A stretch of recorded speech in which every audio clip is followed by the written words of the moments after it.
Rural Americans deserve access to the best of what our nation has to offer, especially healthcare. Across every state and every community, America's rural hospitals are the first line of defense, protecting our families, neighbors, and loved ones. No matter where you live, hospital care doesn't clock out. They're there 24 hours a day, 7 days a week, 365 days a year. Each year, America's over 5,000 hospitals care for millions of patients, providing 24/7 emergency care, delivering babies, cancer treatments, and other life-saving care that patients rely on. Behind every one of those patients are doctors, nurses, and caregivers working tirelessly to keep people healthy and safe. Hospitals are our community's lifelines. They employ our neighbors and keep our families healthy. But now, some in Congress are threatening access to care. Tell Congress, protect patient care to keep America strong. Don't cut rural health care. Listen, all you New Yorkers. Excuse me, taxi. Okay, man, we're looking around. This is the 77 WABC minicast. Sunday morning. Well, which way is New York City going? Well, a lot of people are scratching their heads, and we all love New York, and we all pray for New York.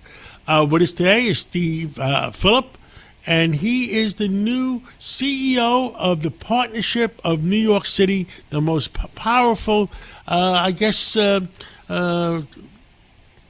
get-together of the 300 top companies of New York.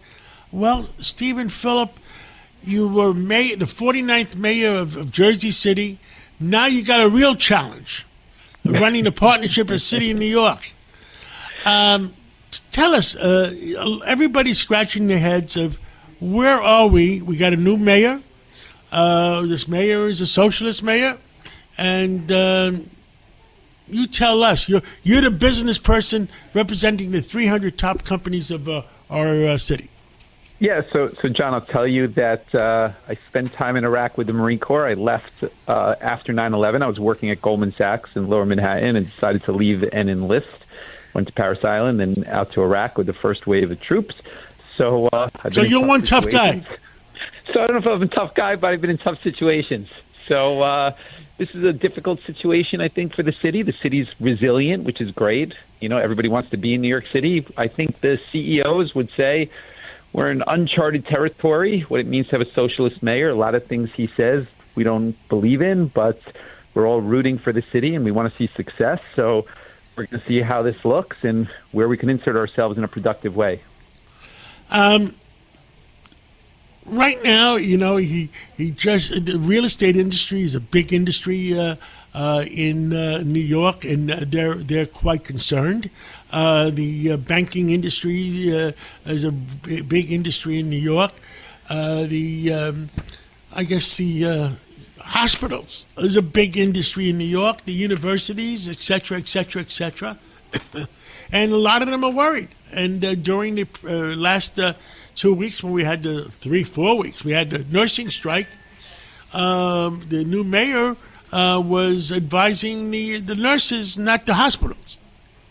Yeah. Well, look, I think that there's going to be kind of growing pains where the mayor realizes, you know, how powerful and assertive he can be. I mean, I think the best place for him to have been there would have been brokering the deal, not on the picket line. But the transition from being an activist to being the executive is going to be a little bit of a process. So, you know, we'll see where it goes. I'll tell you, we had an executive board meeting for the partnership this morning. So, you know, 25 of the most significant business leaders in the world happen to be obviously domiciled here in New York City. And there's definitely concern. There's no question about the business climate, about some of the rhetoric, growing anti-Semitism on the extreme left and the impact to quality of life throughout the city. There's more of a willingness to engage on advocacy and politics than there ever has been before, because they recognize that the city has gone in the direction that they're not entirely comfortable with. And their employees, they represent 800,000 employees here in New York. And some of those employees, many of those employees, are very concerned. And in addition, the police, the new mayor has threatened to raise taxes significantly. He's threatened to not allow the police department to hire an additional 5,000 police officers that was in the system to hire. He has said to the governor's office that we need more money, etc., etc., etc. What do you want to put? What do you want to pick on first? I will tell you that my interactions with the mayor, he is very smart. He's in the weeds, which is a good thing, understanding the nuances of the budget challenges. And I think he sincerely wants to see the city succeed. And I think he's navigating a very, very tough political base that's very good to get you elected, but very tough to govern with those people on the extreme left. And I think that's a tough thing for him to navigate. So, our job is to help him be successful where we're aligned. I don't think the tax conversation is productive because we are going to be 100% higher than New Jersey if we take that proposal. New Jersey's current corporate tax rate is 11%. If we do what the mayor has recommended, we'll be at 22%. It's 100% over New Jersey. So, people don't have to move to Texas or Florida. They could just move a mile away, which is a real risk for the economy here in New York. People want to be in New York, but you got to have an economy that's competitive. And we're getting close to a place that it isn't. Understood. Again, I've been in New York for over 75 years. I've been in business in New York for over 55 years. And I do have concern. And I've talked to the mayor, and I said, we have a relationship of at least talking.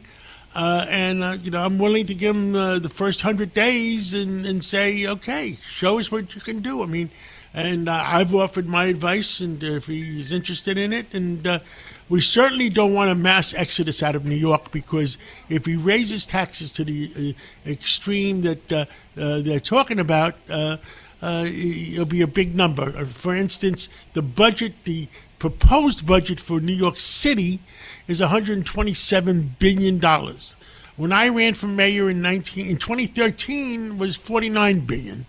And the whole state of Florida of 24 million people is 120 billion.